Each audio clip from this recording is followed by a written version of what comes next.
సోదరులారా, మనం కొన్ని వారాలుగా సొదొమ గొమొర్రా వినాశనానికి కారణాలేంటి, మూల కారణాలేంటి అని ఆలోచించే అవకాశాన్ని దేవుడు మనకి కలిగించారు. కనుక కొన్ని వారాలుగా మనం ఆలోచిస్తూ ఉన్నాం. మరి దేవుని చిత్తమో మరలా ఆ మూల కారణాల్లో మరొక కారణాన్ని ఆలోచించాలనేది దేవుని ఉద్దేశం. కాబట్టి ఒకసారి ఆ మూల వాక్యానికి వెళదాం.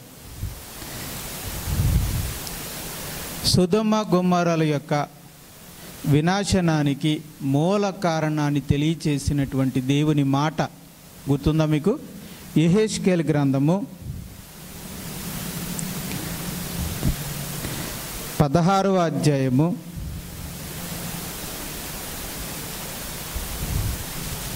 49వ వచనం. నీ చెల్లులైన సొదొమ చేసిన దోషమేమనగా, సొదొమ చేసిన దోషమేదనగా దానికిని దాని కుమార్తెలకును కలిగిన గర్వము ఆహార సమృద్ధియు నిర్విచరామైన సుఖస్థితియు ననునదియే. అది దీనులకును దరిద్రులకును సహాయము చేయకుండెను. వారు 50వ వచనం.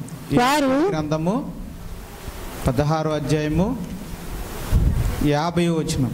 వారు అహంకరించి నా దృష్టికి హేయక్రియలు చేసిరి, హేయమైన క్రియలు చేసిరి గనుక నేను దాన్ని చూచి వారిని వెళ్ళగొట్టి తిని నాశనం చేసి తిని. అట్లా ఇక్కడ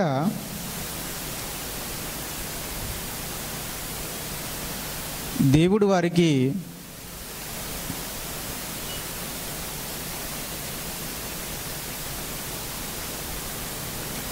సొదొమ గొమొర్రాల యొక్క వినాశనం దానికి గల కారణం ఏంటంటే, ఆ పట్టణములో ఉన్న దుర్మార్గుల యొక్క కామ వికారమైన నడవడి, వయసు భేదం లేకుండా, వరస భేదం లేకుండా, లింగ భేదము లేకుండా కామ వికారమైనటువంటి ప్రవర్తనతో వాళ్ళు జీవించారు. దాన్నే బైబిల్ ఏముందంటే కామ వికారమైన నడవడి. ఇక్కడ అంటున్నాడు దాన్ని హేయ క్రియలు జరిగించిరి అన్నాడు. ఆ హేయ క్రియలే కామ వికారమైన నడవడి, ప్రవర్తన. అసలు ఈ ప్రవర్తనకి కారణం ఏంటంటే, దేవుడు వీరికి ఈ ప్రవర్తన రావడానికి ముందుగా దేవుడు వీరికి ఆహార సమృద్ధి, తర్వాత నిర్విచారము, 19వ వచనాన్ని చూస్తే నిర్విచారము, అలాగే సుఖస్థితి, సుఖపడే స్థితి ఇచ్చాడు.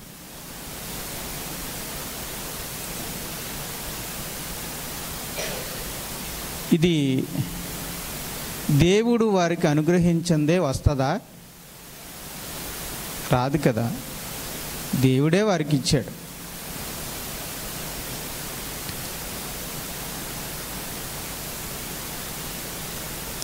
దీన్ని మనం సమృద్ధి స్థితి అనొచ్చు. సమృద్ధి స్థితి అంట.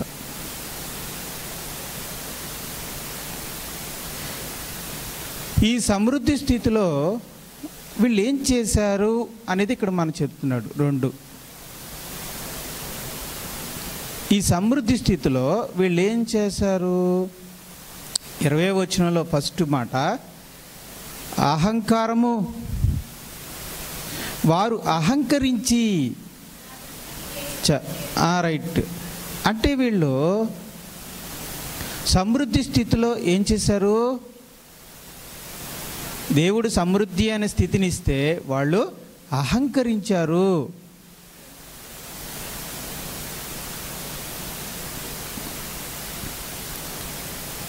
అహంకారం వచ్చింది.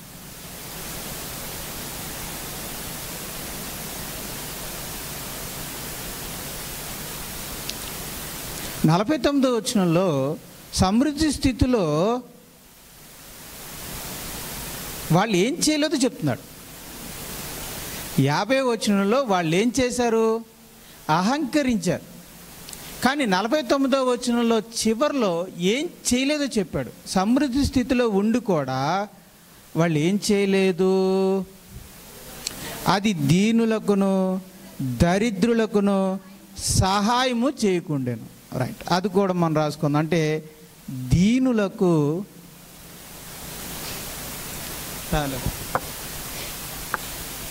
దీనులకు మన మాట వినిపిస్తుందండి భారతి గారు?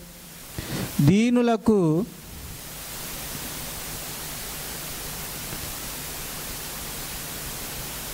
సహాయం చెయ్యలేదు.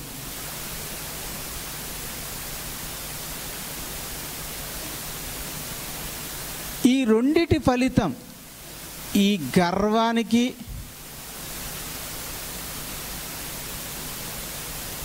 దీనులకు సహాయం చేయకపోవడానికి ఫలితమే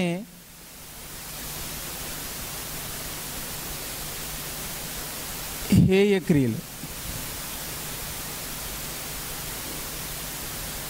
ఈ హేయక్రియలే కామ వికార నడవడి. సొదొమ గొమొర్రాలో పరిస్థితి ఇలా ఉండడానికి గల కారణాన్ని దేవుడు చెప్తూ, వాళ్ళ కామ వికార నడవడికి, వాళ్ళ యొక్క హేయమైన క్రియలకి కారణం ఏంటంటే, దేవుడు వారికి సమృద్ధి స్థితిని ఇచ్చినప్పుడట ఏం చేశారట? ఏం చేయలేదట? ఏం చేశారట? గర్వించారట. ఏం చేయలేదట? దీనులకు సహాయము చేయలేదట. అందువల్ల అహంకరించడం వల్ల, దీనులకు సహాయం చేయకపోవడం వల్ల వాళ్ళలోకి ఏమొచ్చిందనమాట? కామ హేయక్రియలు అనేవి. ఈ కామం, ఈ మదం, ఈ మందం, ఈ కామకత్వం, ఈ జారత్వం అనేవి ఎక్కడి నుంచి వచ్చినాయి అంటే ఆ మూల కారణాన్ని దేవుడు చెప్తున్నాడు అనమాట. అసలు వాళ్ళకి ఈ ప్రవర్తన, ఈ చెడ్డ ప్రవర్తన రావడానికి గల కారణం ఏంటంటే, సుఖస్థితిలో వాళ్ళు గర్వించారు, సమృద్ధి స్థితిలో లేని వారికి సహాయం చేయలేదు. అందుకే వాళ్ళలోకి మదం వచ్చింది, అది కామమైంది, అది వికారంగా మారింది అని దేవుడు మూలవాక్యాన్ని, మూల కారణాన్ని చూపిస్తుంది. అంటే ఇప్పుడు సొదొమలో వినాశనం అవడానికి వాళ్ళ కామ వికారమైన ప్రవర్తన కారణమైతే, ఆ కామ వికార ప్రవర్తనకి మూల కారణాల్లో ఏది కూడా ఉందన్నమాట? దీనులకు సహాయము చేయకపోవడం. దేవుడు మనకి సమృద్ధి అనే స్థితిని ఇచ్చినప్పుడు లేని వారికి సహాయం చేయకపోతే వాళ్ళు కామాప్తులయ్యే అవకాశం ఉంది. మదించేవారుగా మారుతారు అన్నమాట, దారి తప్పుతారు. సమృద్ధి స్థితిని ఇచ్చినప్పుడు అది మనమే అనుభవించకుండా అది ఇతరులకు పంచేవారిగా మనం ఉంటే శోధనలో నుంచి తప్పించబడతాం. అది ఇతరులకు ఇవ్వటం మానేసి స్వార్థంగా మనమే అనుభవించటం మొదలు పెడితే మనం శోధించబడి కామాప్తులయ్యి తప్పుదారి పట్టే అవకాశం వద్దు. ఓకే, ఇందులో సౌండ్ అవుతుందా నాన్న? నాకేం కనపడట్లేదు, కొంచెం సౌండ్. ఇక్కడ దీనులు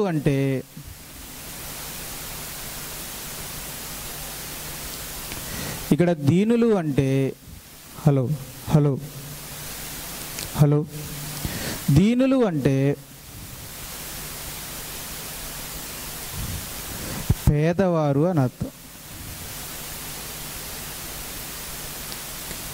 తల్లిదండ్రులు లేని అనాథలు అని అర్థం. భర్తలు లేని విధవరాండ్రు అని అర్థం. అనాథలు అంటే తల్లి తండ్రులు లేని అనాథలు, అలాగే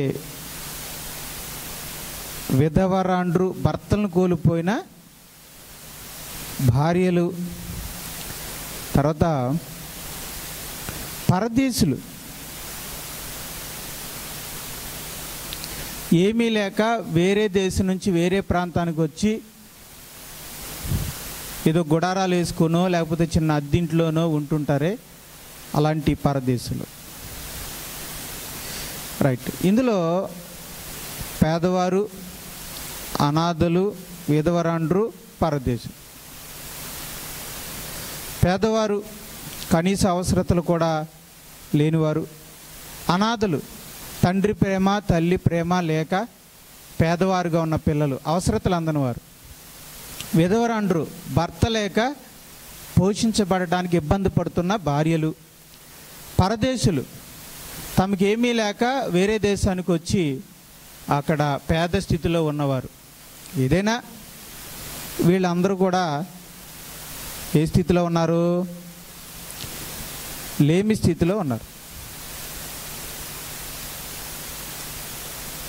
రైట్. ఇప్పుడు దేవుడు సొదొమకి ఏమిచ్చాడు? దేవుడు సొదొమకి సమృద్ధి స్థితి ఇచ్చాడు. ఆ ప్రాంతంలో ఎవరు కూడా ఉన్నారు? లేమి స్థితిలో ఉన్నవారు కూడా ఉన్నారు. ఇప్పుడు వీళ్ళు సమృద్ధి స్థితిలో నుంచి లేమి స్థితిలో ఉన్నవారికి ఏం చేయాలి? ఇవ్వాలి, సహాయం అనేది చేయాలి.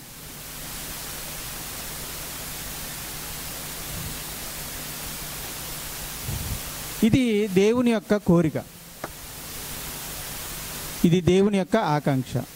సో దేవుడు ఎలాంటి వాడంటే, ద్వితీయోపదేశ కాండము, నాకు హలో ఇది రావట్లేదు, ఒకసారి చూపెట్టినానా? హలో వస్తుందా? ఇది చెప్పండి, లేదు నాకు ఇది చెప్పండి. ద్వితీయోపదేశ కాండము 10వ అధ్యాయము 17వ వచనం. ఏలయనగా నీ దేవుడైన యెహోవా, ద్వితీయోపదేశ కాండము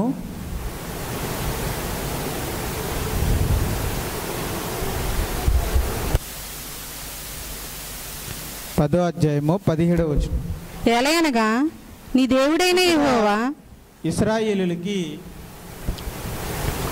అబ్రహాము, ఇస్సాకు, యాకోబుల దేవుడు ఎవరో తెలియదు. అంటే ఆయన ఎలాంటి వాడో తెలియదు. యెహోవా దేవుని గురించి వాళ్ళకి తెలియదు. మోషే ఐగుప్తులో నుంచి వాళ్ళని విడిపించి తీసుకొచ్చిన తర్వాత కాస్త నెమ్మది స్థితి ఏర్పడినప్పుడు మన దేవుడు యెహోవా దేవుడు, మనం నమ్ముకున్న దేవుడు ఎలాంటి వాడంటే అని చెప్తున్నాడు. జాగ్రత్తగా వినాలి. ఎందుకనంటే మనం నమ్ముకుంది కూడా ఆ దేవుడే. కాబట్టి ఇశ్రాయేలు దేవుడే మన దేవుడు, మనం ఈరోజు నమ్ముకున్న యెహోవా దేవుడు. ఇప్పుడు పరలోక తండ్రి అంటున్నాం, కానీ అంతకుముందు ఆయన్ని యెహోవా దేవుడు అనేవారు.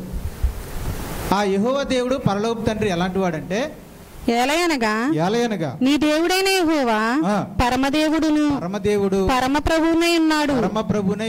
ఆయనే మహాదేవుడు, పరాక్రమవంతుడు, భయంకరుడైన దేవుడు. ఆయన నరుల ముఖమును లక్ష్య పెట్టని వాడు, లంచం పుచ్చుకొనని వాడు. ఆయన తల్లిదండ్రులు లేని వారికి విధవరాలికి న్యాయము తీర్చి పరదేశి యందు దయ ఉంచి అన్న వస్త్రములను అనుగ్రహించువాడు, పాన వస్త్రములను అనుగ్రహించువాడు. అంటే దేవుడు, మనం నమ్ముకున్న దేవుడు సృష్టికర్త. ఇశ్రాయేలు నమ్ముకున్న దేవుడు విమోచకుడు. మనం నమ్ముకున్న దేవుడు పరమ తండ్రి. ఆ దేవుడు ఎలాంటి వాడంటే పరమదేవుడు, మహాదేవుడు, మహాగణుడు, మహోన్నతుడు, సర్వాధికారములు కలిగిన వాడు, ఏ మనిషిని లక్ష్య పెట్టని వాడు. ఒకరు ఎక్కువ ఒకరు తక్కువ అనేది ఏం లేదానికి.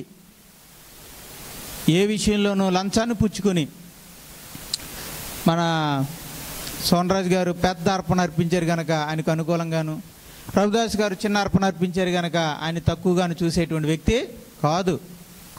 లంచం పుచ్చుకుని దాన్ని బట్టి మనిషిని ఎంచే వ్యక్తి కాదు. తర్వాత ఆయన ఎలాంటి వాడంటే తల్లిదండ్రులు లేని వారికి, భర్తలు చనిపోయిన విధవరాలకి, అలాగే విదేశాల నుండి వచ్చిన పేదవాళ్ళకి అన్న వస్త్రములను దయచేసే దేవుడు, దయ ఉంచేవాడు, దయ కలిగిన వాడు అని. అంటే మనం నమ్ముకున్నటువంటి దేవుడు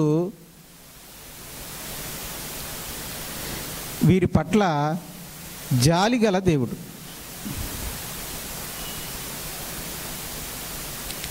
దేవుడు అందరి పట్ల దయగలవాడు. దయ అంటే జాలి అన్నమాట. దేవుడికి అందరి పట్ల జాలి ఉంటుంది. ఎస్పెషల్లీ వీళ్ళ పట్ల కాస్త ఎక్కువ జాలి ఉంటుంది దేవుడికి. ఎవరికి? ఇదిగో ఇక్కడున్న వాళ్ళకి. ఇక్కడున్న వాళ్ళంటే దేవుడికి కాస్త మనకంటే జాలి. ఎందుకనంటే వాళ్ళు లేని స్థితిలో ఉన్నారని అర్థం. మీరు తల్లిదండ్రులే కదా, మీకు 2-3 పిల్లలు ఉన్నారు కదా, రైట్. మీ ఆస్తి మీ పిల్లలకి సమానంగా వెళ్ళాలనుకుంటారా లేదా? మీ బిడ్డలు సమాన స్థితిలో ఉండాలనుకుంటారా లేదా? మీరు కష్టపడి సంపాదించిన ఆస్తి సమానంగా మీ పిల్లలకు పంచిపెడతారు. ఆ తర్వాత మీ పిల్లలు ఏ స్థితిలో ఉండాలనుకుంటారు? ఒకరు ఎక్కువ, ఒకరు తక్కువగా, మరొకరు ఎక్కువగా, మరొకరు మధ్యలో ఉండాలనుకుంటారా? నాకున్న 2 పిల్లలు 3 పిల్లలు సమానంగా ఉండాలనుకుంటారా? సమానంగా ఉండాలనుకుంటారు. మీరు ఆస్తి సమానంగానే పంచారు, కానీ పెద్దోడు నిలబెట్టుకున్నాడు, చిన్నోడు నిలబెట్టుకోలేదు. పెద్దోడేమో ఆ స్థాయికి వెళ్ళిపోయాడు, మీరు ఇచ్చిన దాంతో ఆ స్థాయికి వెళ్ళిపోయాడు. చిన్నోడేమో నిలబెట్టుకోలేక ఈ స్థాయికి వెళ్ళిపోయాడు. రైట్, నష్టపోయాడు ఏదో. మరి ఏం చేద్దాం, కాలం అందరికి కలిసి రాదు కదా అంటారు కదా. సరే, మొత్తాన్ని మీద ఒకడు ధనవంతుడయ్యాడు, ఒకడేమో లేమిని స్థితిలోకి వచ్చాడు. తల్లిదండ్రులుగా మీ మనసు ఎవరి మీద ఉంటుంది అమ్మా? ధనస్థితిలో ఉన్నవాడి మీద ఉంటుందా, లేమి స్థితిలో ఉన్నవాడి మీద ఉంటుందా? రైట్. తల్లిదండ్రులకి ఏదైనా పెన్షన్ వచ్చిందనుకోండి, గవర్నమెంట్ నుంచి ఏదైనా పథకం తగిన డబ్బులు వచ్చిందనుకోండి, అప్పుడు తల్లిదండ్రులు ఆ డబ్బులు తీసుకెళ్ళి మెల్లగా సైలెంట్గా ఎవరికి ఇస్తారు అమ్మా? లేమి స్థితిలో ఉన్న వాళ్ళకి ఇస్తారు. అంటే తల్లిదండ్రుల యొక్క ఆలోచన ఏంటంటే, వీళ్ళు ఎలాగో మంచి స్థితిలో ఉన్నాడు, నా పెద్దోడు మంచి స్థితిలో ఉన్నాడు, స్థిరపడిపోయాడు, వాడు బాగానే ఉన్నాడు, నా చిన్నోడే సరిగ్గా లేడు, ఆడికి ఏదైనా ఇవ్వాలని చెప్పి వాళ్ళకి వచ్చిన దాన్ని కొంగులో చుట్టి కట్టి సైలెంట్గా వెళ్ళి ఇచ్చేసి వచ్చేస్తారు. ఓకేనండి, రైట్. ఇది ఎందుకు ఇలా? మరి ఇది ఏమైనా పక్షపాతమా అంటే కాదు. అదేంటంటే అయ్యో వీడు పేద స్థితిలో ఉన్నాడు కదా అని. కనుక ఒక తల్లిదండ్రులకి తమ పిల్లల్లో సమాన స్థితిలో ఉండాలని కోరుకుంటారు. ఒకవేళ సమాన స్థితిలో లేకపోతే లేమి స్థితిలో ఉన్న వారి మీద వాళ్ళ మనసు ఉంటుంది. మీరు ఎప్పుడైనా ఏ తల్లిదండ్రులైనా చూడండి, బయట ఉన్న వాళ్ళు ఏమని మాట్లాడతారు, చూడమ్మా ఒకళ్ళు ఎక్కువ చూస్తున్నారు, ఒకళ్ళు తక్కువ చూస్తున్నారు మనం అంటాం బయట నుంచి. కానీ మన పిల్లల వయసులో అలా జరిగింది అనుకోండి, మనం కూడా ఎలా ప్రవర్తిస్తాం? ఎక్కువగా ఉన్నవాడి కంటే తక్కువగా ఉన్నవాడి మీద ఎక్కువగా మన దృష్టి ఉంటుంది. అది జాలి అన్నమాట, జాలి. అలాగే దేవుడు కూడా భూమి మీద ఉన్న మనుషులందరూ కూడా ఆయన పిల్లలా కదా? దేవుడు సృష్టించిన ఈ భూమి ఆకాశముల ఆస్తి కాదా? ఆ ఆస్తిని పిల్లలందరికీ సమానంగా పంచలేదా? కానీ దేవుడు సమానంగా పంచాడు. కానీ ఈ పంపకాల విషయంలో కొందరు ఎక్కువగా పొందుకున్నారు, కొందరు తక్కువగా పొందుకున్నారు. కొంతమంది ధనవంతులు అయ్యారు, సమృద్ధి స్థితిలో ఉన్నారు, కొంతమంది పేద స్థితిలో ఉన్నారు. ఆ విషయం దేవుడికి కూడా తెలుసు. దేవుడు సమస్త సృష్టిని చేసినవాడు. ఈ ఆస్తి అంతా తన పిల్లలకు సమానంగా పంచాడు. కానీ ఒకరికి ఎక్కువ వెళ్ళింది, కొంతమందికి తక్కువ వెళ్ళింది. ఆ అసమాన స్థితిని దేవుడు చూసి తక్కువగా వెళ్ళిన వారి మీద, లేమి స్థితిలో ఉన్నవారి పట్ల ఆయన జాలిని దయని కలిగి ఉంటాడు. దేవుడు జాలిగల దేవుడు కనుక లేమి స్థితిలో ఉన్న పేదవారి మీద, అనాథల మీద, విధవరాండ్ర మీద, పరదేశుల మీద ప్రత్యేకమైన జాలిని చూపిస్తాడు. కొంచెం తగ్గించండి కొంచెం తగ్గించండి. దేవుడు జాలిగల దేవుడు, రైట్. అందుకే ఇప్పుడు సొదొమ గొమొర్రాలో ఉన్నటువంటి సొదొమ గొమొర్రాలకి దేవుడు ఏ స్థితి ఇచ్చాడు? సమృద్ధి స్థితిని ఇచ్చాడు. సమృద్ధి స్థితిని ఇచ్చి వాళ్ళ పట్టణాల్లో లేమి స్థితిలో ఉన్నవారికి ఏం చేయమని చెప్పాడు? సహాయం చేయమని చెప్పాడు. అది చెయ్యలేదని దేవునికి కోపం వచ్చింది. సొదొమ మీద దేవుడికి కోపం రావడానికి గల కారణం కేవలం కామ ప్రవర్తనే కాదు, జారత్వమే కాదు, వ్యభిచారమే కాదు. వాళ్ళు సమృద్ధి స్థితిలో ఉన్నప్పుడు లేమి స్థితిలో ఉన్న వారికి సహాయం చేయలేదని దేవునికి కోపం వచ్చింది. సరే, అలాగే ఇశ్రాయేలు గురించి మనం ఆలోచిద్దాం. దేవుడు ఇశ్రాయేలీల్ని ఐగుప్తు దేశంలో నుంచి తీసుకొచ్చి కానాను దేశానికి తీసుకొచ్చాడు. ఐగుప్తు దేశంలో ఉన్నప్పుడు వాళ్ళందరూ పేదవాళ్ళు. కానీ కానాను దేశానికి తీసుకొచ్చినప్పుడు ఇశ్రాయేల్ అందరూ కూడా ఎలాంటి వారు? ఇశ్రాయేల్కి దేవుడు ఏ స్థితిని ఇచ్చాడు? కానాను దేశంలో సమృద్ధికరమైన స్థితిని ఇచ్చాడు. సమృద్ధికరమైన స్థితిని ఇచ్చి ఏం చెప్తున్నాడంటే, లేవియాకాండము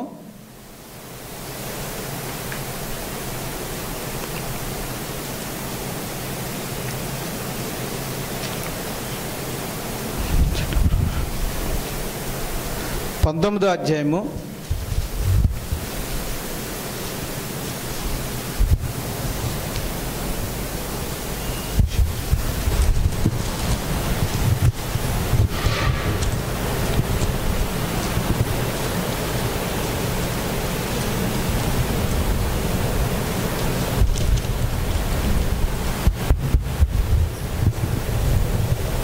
9వ వచనం నుంచి చూద్దాం.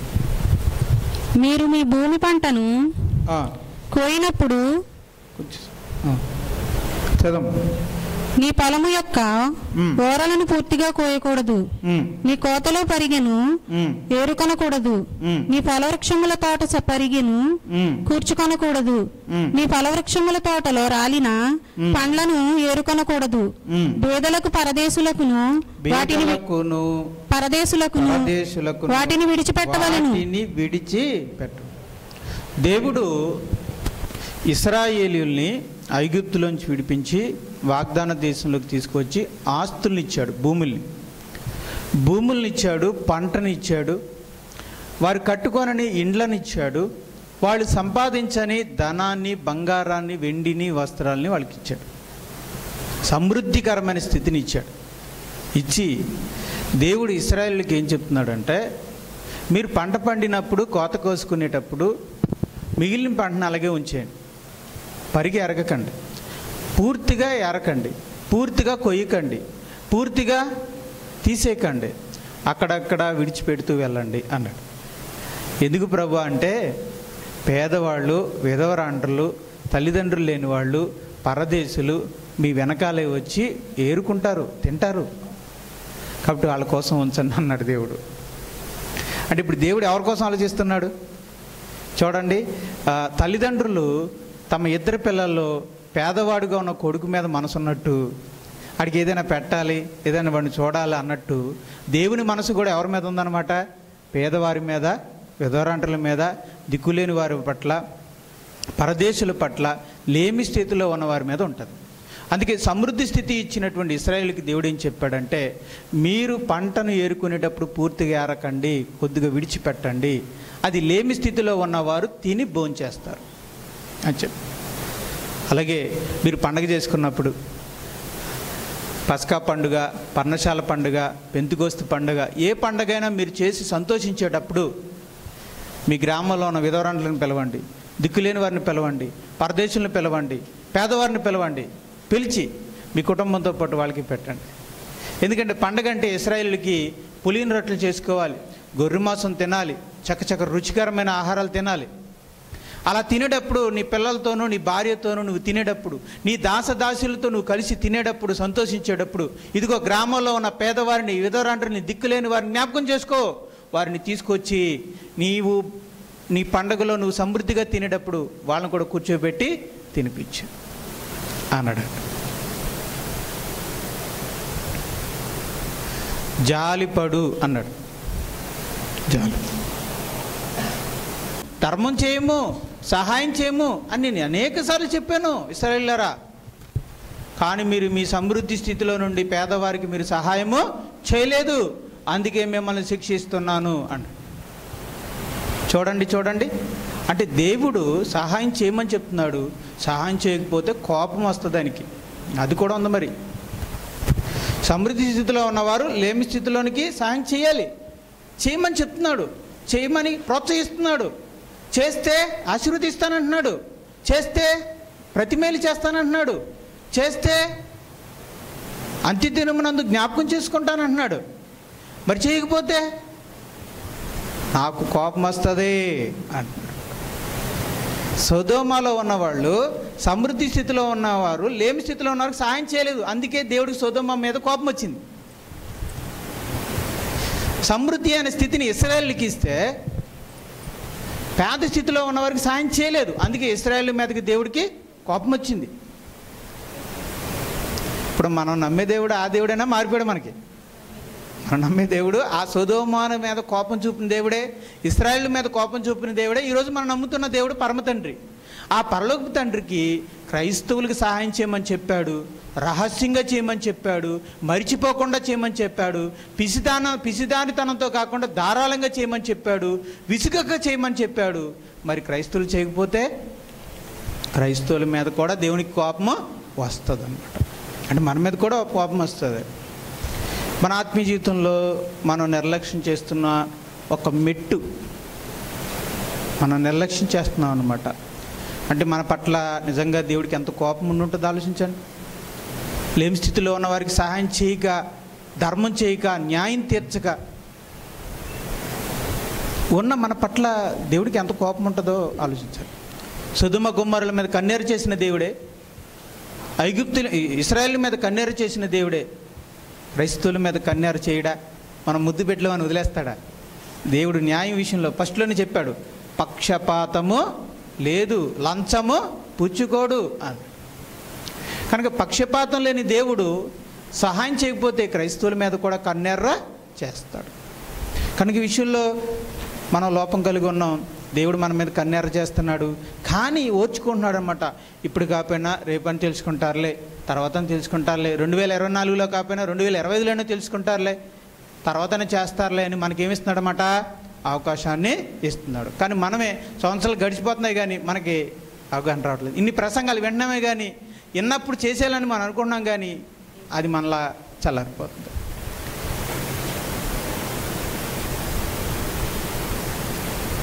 ధారాళంగా చేయండి అన్నాడు కదా, ధారాళం. మనం ధారలా చేయం. నాకు అదే గుర్తొచ్చింది. ఆ ట్యాప్ కట్టేస్తే నీటి పొట్టు టక్ నోటు పడుతుంది, తర్వాత టక్ నోటు పడుతుంది, తర్వాత టక్ నోటు పడుతుంది. మళ్ళీ కాసేపటికి ఎప్పుడుకో మళ్ళీ టక్కను బొట్టు కింద పడుతుంది, మళ్ళీ ఎప్పుడుకో కాసేపటికి మళ్ళీ బొట్టు టక్కన పడుతుంది. అలాగ మనం నెలకో లేదు సంవత్సరానికో లేదా పండగలకు క్రైస్తవులు కూడా ఎప్పుడు గుర్తొస్తుందండి దాన ధర్మాలు. క్రిస్మస్ అన్నా రావాలి, ఈస్టర్ అన్నా రావాలి. అది అండ్ మనం ఏమన్నా ముస్లిమ్స్ ఏంటంటే ముస్లిమ్స్కి దాన ధర్మాలు ఎప్పుడు గుర్తొస్తాయి? రంజాన్ వస్తే గుర్తొస్తాయి. హిందువులకి ఎప్పుడు గుర్తొస్తాయి? దసరావో సంక్రాంతి వస్తే గుర్తొస్తాయి. మనం కూడా అలాంటి వాళ్ళమేనా? మనం కూడా క్రిస్మస్కో ఈస్టర్కో ఇస్తే అది బొట్టులుగా మనం ఇస్తున్నట్టు అర్థం. దారగా ఇస్తున్నట్టు, ధారాళంగా ఇస్తున్నట్టు అయితే కాదు. దారంటే ఏంటి? మెల్లగా వస్తూనే ఉంటుంది. వారములో, నెలలలో, సంవత్సరాలలో పొడుగంట చేసేవాడు క్రైస్తవుడు. పండగలకు, పబ్బాలకు, లేకపోతే ఎప్పుడైనా ప్రత్యేక శుభకార్యాలకు మాత్రమే దానం చేసేవాడు లోకస్తుడు. ఎప్పుడు ఎల్లప్పుడూ ధారాళంగా చేసేవాడు క్రైస్తవుడు. సరే, జాలిగల మనసు ఈ ధర్మం చేసే చేతకు వినండి. మనం ఈ లేమి స్థితిలో ఉన్న వారి పట్లంట జాలి పడితేనంటండి వాళ్ళకి సహాయం చేయడం మనం మొదలు పెడితే, వాళ్ళ గురించి ఆలోచించి వాళ్ళకి సహాయం చేయడం అనేది మనం మొదలు పెడితే మనం కామాప్తులం అవ్వకుండా కాపాడుతుంది. ఈ ధర్మం అనే లక్షణం మనల్ని మనకు పుణ్యం ఇవ్వడం కాదు. ధర్మం చేస్తే పుణ్యం అంటారు కదా, ధర్మం చేస్తే పుణ్యమే కాదు పాపం నుంచి కూడా కాపాడుతుంది. అది ఇప్పుడు సొదొమ గొమొర్రాలో ఆ భయంకరమైన పాపానికి వెళ్ళకపోవడానికి కారణం ఏంటంటే ఈ ధర్మం చేయకపోవడం.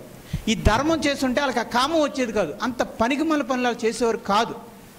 అది అంటే నీతిమంతుల్ని పాపంలోకి పడిపోకుండా, వ్యభిచారంలోనికి, జారత్వంలోనికి, కామాప్తులు అవ్వకుండా ఈ ధర్మం అనేది ఆపుతుంది అన్నమాట.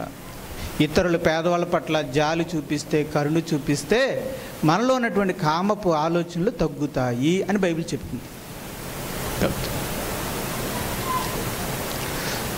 సమృద్ధి స్థితిలో సుఖంగా అనుభవిస్తే మదిస్తాం, అలాగే పేదవాళ్ళకి సహాయం చేయకపోయినా కూడా మనం మదిస్తాం అన్నమాట. కాబట్టి ఈ మతం, ఈ కామం, ఈ కామాతృత, ఈ కామ వికారం మనల్ని ఆవహించకూడదు అంటే సమృద్ధికరమైన స్థితిలో మనం సామాన్య జీవితాన్ని జీవించాలి. రెండోదిగా లేమి స్థితిలో ఉన్న వారికి సహాయము చేయాలి. మనం పేదవాళ్ళుగా ఉండాలి. డబ్బు ఉన్నా సరే ఎలా బతకాలి? మనం సాధారణంగా బతకాలి, అంటే సాధారణంగా తగినంత స్థితిలో బతకాలి. అలాగే మనకున్న ధన స్థితిలో నుంచి పేదవారికి కాస్త ఇస్తూ ఉండాలి.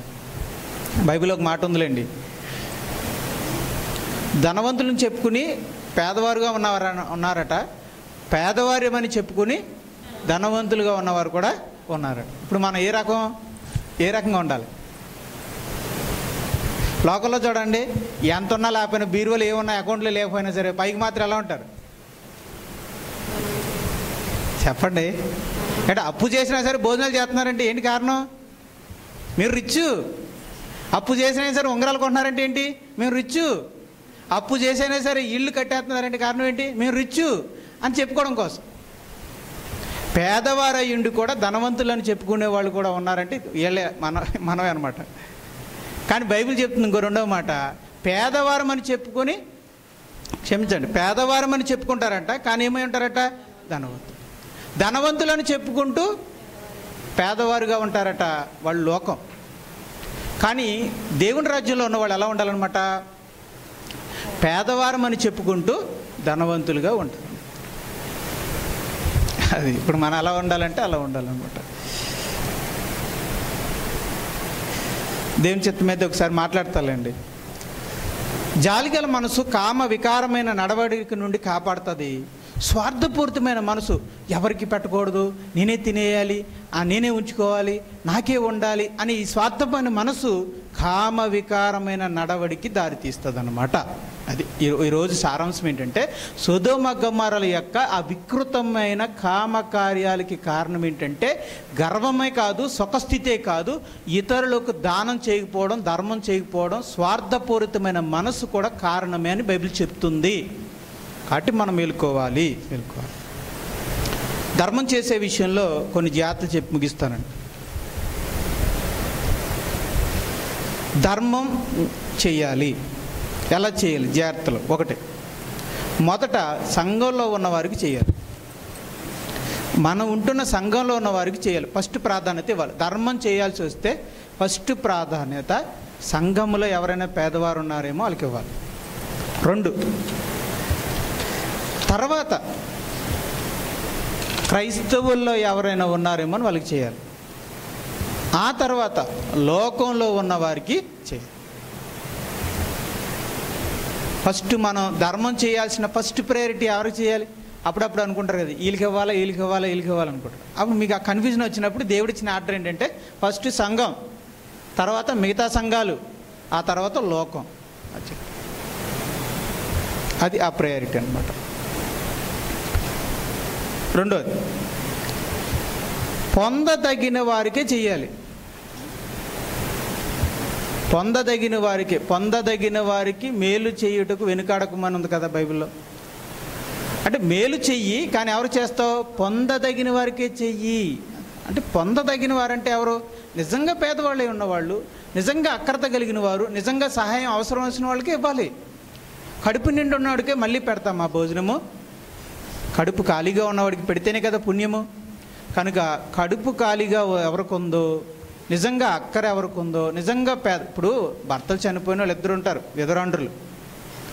భర్త చనిపోయినా ఆయన ఏం చేస్తాడంటే ఆ పథకాలు ఈ పథకాలు ముందుగానే భార్య గురించి అన్నీ పెట్టేసి వెళ్ళిపోతారు. కనుక ఆస్తితో ఆవిడ జీవించగలదు. ఇప్పుడు ఆవిడకి అక్కరేం లేదు. కానీ కొంతమంది భర్తలు ఏంటంటే ఆవిడ సంపాదించి కూడా తినేసి వెళ్ళిపోతారు. అప్పుడు ఆవిడ పరిస్థితి ఏంటి? అప్పుడు అలాంటి ఆవిడకి ఇవ్వాలన్నమాట. అలాంటి ఆవిడకి అది నేను అనేది అది అనమాట. ఏ స్థితిలో ఉన్నారో చూసుకొని ఇవ్వాలి. చూడండి, మనుషులు మీరు గమనించండి, పెట్టింది కడుపు నిండోళ్ళకే పెడతా ఉంటారు, అది లోకం. కానీ దేవుని పిల్లలు కడుపు ఖాళీగా ఉన్న వాళ్ళకి పెట్టాలి, లేమి స్థితిలో ఉన్న వారికి పెట్టాలి.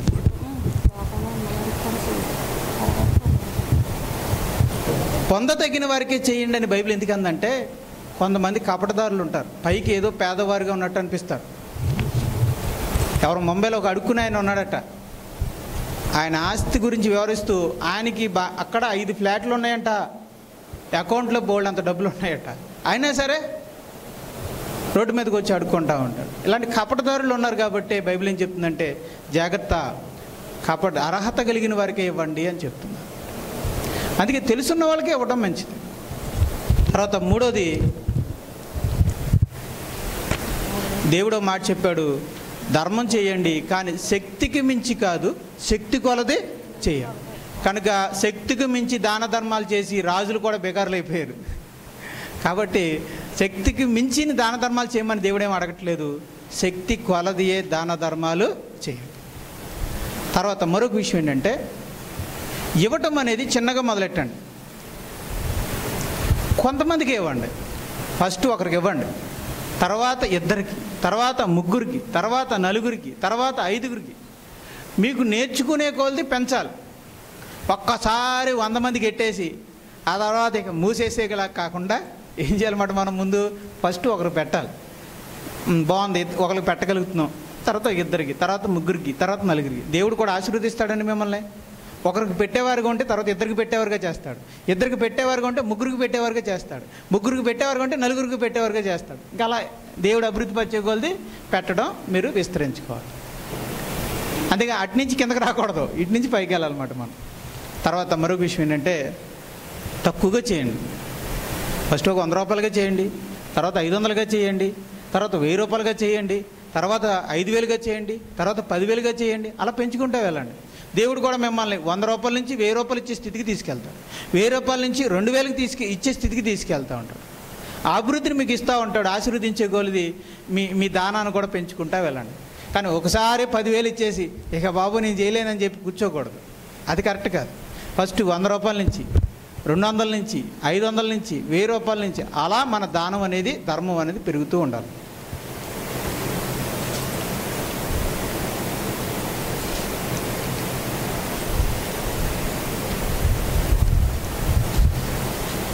రైట్, మరొక విషయాన్ని చెప్పి ముగిస్తాను.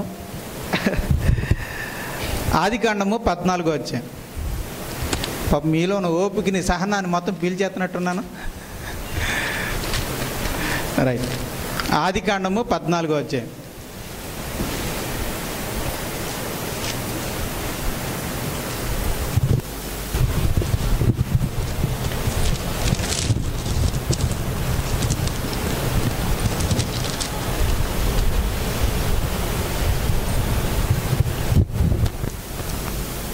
ఏడి సికామణి గారు పదే మాట అంటారు, అరగంట ముద్దు 45 నిమిషాలు హద్దు, గంట అయితే వద్దు అని.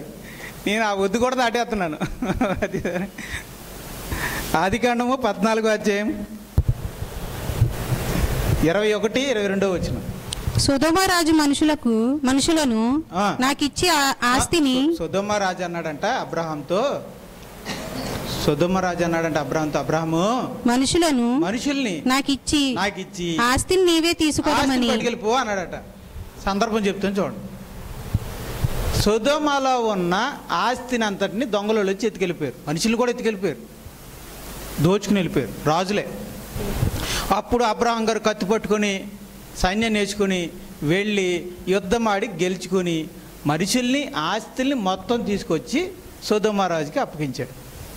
అప్పుడు తీసుకొస్తా ఉన్నాడు. అప్పుడు సొదొమ రాజు అన్నాడు, గెలుచుకొచ్చినోడు నువ్వు గనక ఆస్తి అంతా నీదే. యాక్చువల్గా ధర్మం ఏంటంటే, ఆ రోజుల్లో ఎవడు యుద్ధం గెలిచి సంపాదించుకుంటాడో ఆ దోపుడు సొమ్ము అంటారనమాట. ఆ దోపుడు సంత అంతా ఎవరిదే? గెలిచినోడిదే కదా. ఇప్పుడు ఆ మనుషులు ఆస్తి అంతటికి హక్కు ఎవరిదే? అబ్రహాం గారిదే. కానీ నిజాయితీగా తీసుకొచ్చి సొదొమ రాజుకి ఎత్తున్నాడు. ఆ త్యాగం చూసి చలించిపోయి అయితే మనుషులు మాత్రం నాకు ఇచ్చి ఆస్తినంతా నువ్వే తీసుకో అని అన్నాడు. కానీ అబ్రాహాం గారు ఏమన్నారు? అబ్రాహాము పట్టేశారు మొత్తం, పట్టలేదు. ఏమన్నాడు ఆయన?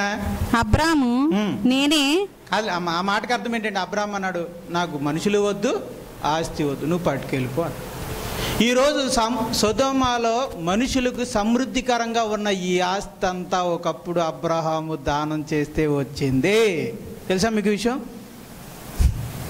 ఆ ఆస్తికి అంతటికి హక్కుదారుడు అబ్రహాము, గెలుచుకొచ్చినాడు ఆయన కాబట్టి దోపుడు సొమ్మంతా ఆయనకి దక్కాలి. కానీ ఆ ధనాన్ని అంతా, సమృద్ధిని అంతా దానం చేస్తే వాళ్ళు పొందుకున్నారు. ఈరోజు సమృద్ధికరమైన స్థితిని మనం అంటున్నామే, సొదొమలో ఉన్న వాళ్ళందరికీ ఆ సమృద్ధికరమైన స్థితిని దానం చేసిన వాడు అబ్రహాం. ఇప్పుడు దేవుడు అబ్రహాము నుండి ఇప్పుడు దేవుడు వాళ్ళ నుండి ఏం కోరుకున్నాడు? లేమి స్థితిలో ఉన్న వారికి సహాయం చేయమని కోరుకున్నాడు. అబ్రహాము ద్వారా మీకు నేను సమృద్ధి స్థితిని ఇచ్చాను కనుక ఇది మీది కాదు కనుక మీరు మరొకరికి సహాయం చేయమండి అని చెప్తే చేయలేదు మీరు అని చెప్పి కన్యారు చేశాడు దేవుడు.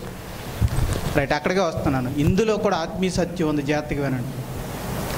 మన కొరకు సిలువలో మరణించి ప్రాణం పెట్టింది యేసు ప్రభు. సిలువలో మరణించి పాపం మీద యుద్ధం ఆడింది, దాని మీద గెలుపొందింది. సాతాను మీద యుద్ధం చేసింది, దాన్ని గెలుపొందింది. మరణం మీద యుద్ధం చేసింది, మరణాన్ని గెలిచింది. కష్టపడింది యేసు ప్రభు మాత్రమే, అవునా కదా? జయం, యుద్ధం ఎవరిదే? క్రీస్తుది. విజయం కూడా ఎవరిది? క్రీస్తుది. అందుకే రక్షణ అయిందే, పరలోకం కూడా అయింది. ఆయన కష్టపడి సంపాదించుకున్న రక్షణ సమృద్ధిని ఎవరికి ఇచ్చాడు? నాకు ఇచ్చాడు, మీకు ఇచ్చాడు, మీకు ఇచ్చాడు. ఈరోజు మనం ఏ సమృద్ధిలో ఉన్నాం? రక్షణ సమృద్ధిలో ఉన్నాము, ఆత్మీయ సమృద్ధిలో ఉన్నాం, నీతి సమృద్ధిలో ఉన్నాం. ఈరోజు మనం ఉన్న ఈ ఆత్మీయ సమృద్ధి యేసు ప్రభు మనకు చేసిన దానం. అయితే ఇప్పుడు మరి మనం ఏం చేయాలి? లేమిలో ఉన్న వారికి సహాయం చేయాలి. ఈ లోకంలో రెండో రకమైన పేదవాళ్ళు కూడా ఉన్నారు. వాళ్ళే ఆత్మీయత లేని పేదవాళ్ళు, ఆత్మీయత లేని క్రైస్తవులు, ఆత్మీయత లేని బంధువులు, ఆత్మీయత లేని తల్లిదండ్రులు, ఆత్మీయత లేని కొడుకులు, ఆత్మీయత లేని కూతుర్లు, ఆత్మీయత లేని ఇరుగు పొరుగు వాళ్ళు, ఆత్మీయత లేని స్నేహితులు ఉన్నారు. వాళ్ళందరూ కూడా ఆత్మీయంగా పేదవాళ్ళు. వాళ్ళకి ఎవరు దానం చేయాలి? మనమే దానం చేయాలి. ఎలా దానం చేయాలి? మొదటిగా వాళ్ళకి పరిచయం చేయాలి, చెప్పాలి, నడిపించాలి. అలా మనం హెచ్చరించడం ద్వారా, చెప్పడం ద్వారా, బోధించడం ద్వారా మనం ఈ ఆత్మీయతని వాళ్ళకి దానం చేయొచ్చు. కొంతమంది స్త్రీలు అనొచ్చు, మాకు చెప్పడానికి లేదు కదండి, మీ ఇంట్లోనే ఉండాలి కదండి అని. మీరు చాపేసుకుని మోకరించి ప్రార్థన చేస్తున్నారు. బంధువులు మారాలని, స్నేహితులు మారాలని, సంఘములో ఉన్నవారు మారాలని, ఆత్మీయులు కావాలని మీరు ప్రార్థన చేస్తున్నారు. అదే దానం చేయడం అంటే. ప్రార్థన చేయడం దానం చేయడం, సువార్త చెప్పడం దానం చేయడం, సంఘానికి రప్పించడం దానం చేయటం, ఆత్మీయత లేని వారిని ఆత్మీయులుగా మార్చడం దానం చేయడం. హెచ్చరించడం ఉంటుంది చూశారు. ఈ మధ్యన నీకు ఏమైంది, సంఘానికి రావట్లేదు, రా అని చెప్తారు చూసారా, అది దానం చేయడం. నీకేమైంది, సినిమాలు చూస్తూ ఎందుకు ఇలా లోకంలో కలిసిపోతున్నావు, రా, తప్పు, అలా జీవించకూడదు, మనం ప్రభువులోకి ఉందాం రా అని ఎవరైనా ప్రోత్సహిస్తే అది దానం చేయటం. అలాగా హెచ్చరించో, ప్రేమగా నచ్చచెప్పో అతన్ని క్రీస్తులోకి తీసుకురావడం అనేది దానం చేయడం. గలతీయులకు రాసిన పత్రిక 6వ అధ్యాయము, ఇదే చివరి వచనం అండి, ప్రామిస్. నేను ఒక చోటకి వెళ్ళానండి. ఫస్ట్ నేను ఒక్కనే కదా అని చెప్పి గంట చెప్పేశాను. తర్వాత ఇంకొక ఆయన ఉన్నాడట. తీరా ఆయనకి ఇచ్చాక ఇదే లాస్ట్ వచనం అంటున్నాడు, మళ్ళీ ఇదే లాస్ట్ వచనం అంటున్నాడు, ఇదే ఆఖరి వచనం, ఇదే ఆఖరి మాట అంటున్నాడు. అంట అరగంట అయిపోయింది, ఇంకా వదలట్లేదు. అప్పుడు నేను ఎంత అపరాధం చేశాను రా బాబు, నాకు తెలియదు, ఉన్న టైం అంతా నేనే తినేశాను అని. కానీ నా వెనకాల ఎవరు లేరు కాబట్టి దర్జాగా చెప్పుకోవచ్చు. గలతీయులకు రాసిన పత్రిక 6వ అధ్యాయం 1-2 వచనాలు. సహోదరులారా, ఒకడు ఏ తప్పిదములోనైనను చిక్కుకొని ఎడల ఆత్మ సంబంధులైన మీలో ప్రతివాడు తానును శోధింపబడుదునేమోనని తన విషయమై చూచుకొనుచు సాత్వికమైన మనసుతో అట్టి వానిని మంచి దారికి తీసుకుని రావలెను. అదండి, అది భారం అన్నాడు చూడండి, అది కింద వచ్చిన ఒకని భారమును ఒకడు భరించి ఇలాగు క్రీస్తు నియమము పూర్తిగా నెరవేర్చుడి. క్రీస్తు నియమం ఏంటి చెప్పండి? క్రీస్తు ఏం చేశాడు? తన సమృద్ధిలో నుంచి మనకి ఇచ్చాడు. ఇప్పుడు మనకు కలిగిన సమృద్ధిలో నుంచి మనం ఇతరులకి ఇవ్వాలి. ఎవరైనా రక్షణ పొందిన వాళ్ళ గురించి, రక్షణ పొందాలని మీరు ప్రార్థన చేస్తున్నారా? దానం చెప్తున్నానండి ఎలా చేయాలి. ఇప్పుడు లేమి స్థితిలో ఉన్న వారికి ఇవ్వడం అంటే భోజనం పెట్టడమో, డబ్బులు ఇవ్వడమో, లేకపోతే అలా అవసరతలు తీర్చడమో, ఫ్రూట్స్ ఇవ్వడమో, అవి కదా. బట్టలు పెట్టడమో ఇవి కదా. లేదంటే హాస్పిటల్లో బిల్లు కట్టడమో, ఇలాంటివి మనం సహాయం చేస్తాం. మరి ఆత్మీయ సహాయం ఎలా చేస్తాము? ఒక సహోదరుడు తప్పిపోయాడు, లోకంలో కలిసిపోయాడు, మాట్లాడి మీరు దేవుళ్ళకి తీసుకొచ్చారనుకోండి, అది సహాయం చేయడం అనమాట. మీ బంధువుల్లో ఎవరు రక్షణ లేదు, మోకరించి ప్రార్థన చేశారనుకోండి, సహాయం చేయటం అనమాట. లోకస్తుడు ఎవరో రక్షణ లేని వ్యక్తి ఉన్నాడు, అతన్ని మీటింగ్లు తీసుకొచ్చో లేదా సంఘానికి తీసుకొచ్చో కూర్చోబెట్టి వాక్యం వినిపించి రక్షణలోకి నడిపించారనుకోండి, అది సహాయం చేయడం అనమాట. ఒక అవిశ్వాసి అయిన వ్యక్తిని ప్రార్థనా మందిరానికి నడిపిస్తే సహాయం చేయటం, రక్షణ లేని వ్యక్తిని రక్షణలోకి తీసుకురావడం సహాయం చేయటం, లోకంలో కలిసిపోయిన ఒక విశ్వాసిని మరలా దేవుని దగ్గరికి తీసుకురావడం సహాయం చేయటం, తప్పిదంలో పడిపోయిన వ్యక్తిని హెచ్చరించి తప్పు ఇలా చేయకూడదు మనం అని ఆ తప్పిదంలో నుంచి అతన్ని సరిచేయడం సహాయం చేయడం, మరొకరు ఆత్మీయ స్థితి కొరకు మోకరించి ప్రార్థన చేయడం సహాయం చేయడం. మనందరం నేర్చుకోవాలండి. రక్షణ లేని వారి కొరకు ప్రార్థన చేయాలి. చేస్తేనండి చాలా తృప్తిగా ఉంటుందండి. నేను అనుభవించాను, కానీ కంటిన్యూగా చేయలేకపోతున్నాను. కానీ ఆ విషయంలో నేను ప్రార్థన చేయాలని కోరుకుంటున్నాను. దేవా నాకు సహాయం చేయండి ప్రభువా అని. మనం వ్యక్తిగతంగా మన కొరకు ప్రార్థన చేసుకోవడం చాలా అవసరం, ఓకే. ఇతరుల కొరకు ప్రార్థన చేయడం చాలా ముఖ్యమండి. అది మనకు ఆశీర్వాదం, నెమ్మదిస్తుంది, శాంతినిస్తుంది. ఆ ప్రార్థన కూడా ఫలిస్తుంది. ఇతరులకు ప్రార్థన చేసినప్పుడల్లా నాకు ఎంత సంతోషంగా ఉంటుందోనండి. కానీ కంటిన్యూషన్గా చేయలేకపోతున్నాను, నిజంగా ఒప్పుకుంటున్నానండి. కంటిన్యూషన్గా చేయలేకపోతున్నాను, కానీ చేసినప్పుడు అలా కూడా నాకు చాలా ఆనందంగా ఉంటుంది. ఇలాగే నేను చెయ్యాలి ప్రభు అని అనుకుంటూ ఉంటాను, మర్చిపోతూ ఉంటాను, వెనకబడిపోతూ ఉన్నాను. నాకు దేవుడు ఆ స్థితిని దయచేయాలని కోరుకుంటున్నాను. నేను తప్పకుండా దయచేస్తాను, నాకు ఆ నిరీక్షణ ఉంది. నేను ఖచ్చితంగా క్రమంగా అందరి కొరకు ప్రార్థించే స్థితిలోకి నేను వెళ్తానని నేను మనసారా కోరుకుంటున్నాను. నాకు ఆ నిరీక్షణ ఉంది. అయితే ఆ నిరీక్షణ మీ అందరికీ రావాలని కోరుకుంటున్నాను. ప్రార్థన చేయండి, విశ్వాసుల కొరకు ప్రార్థన చేయండి, సంఘం కొరకు ప్రార్థన చేయండి, ఆత్మీయంగా వెనకబడిన వాళ్ళ గురించి ప్రార్థన చేయండి, రక్షణ లేని వారి కొరకు ప్రార్థన చేయండి. అలా ప్రార్థన చేయటం అనేది మనకు చాలా మంచిది. వాళ్ళకి హెల్ప్ చేస్తున్నట్టు వాళ్ళకి మనం ఏం చేస్తున్నట్టు సహాయం చేస్తాం. ఇది ఏ సహాయం? ధన సహాయమా, ఆత్మీయ సహాయమా? ఆత్మీయ సహాయం. అంటే క్రైస్తవుడు రెండు విధాల సహాయం చేయాలి. ధన విషయంలో సహాయం చేయాలి, అలాగే ఆత్మీయమైన సహాయం కూడా చేసేవారుగా మనం ఉండాలి. అట్టి ఇటు భౌతికంగాను అటు ఆత్మీయంగాను సహాయం చేసే స్థితిలోనికి దేవుడు మనల్ని నడిపించునుగాక. ప్రార్థన చేసుకో.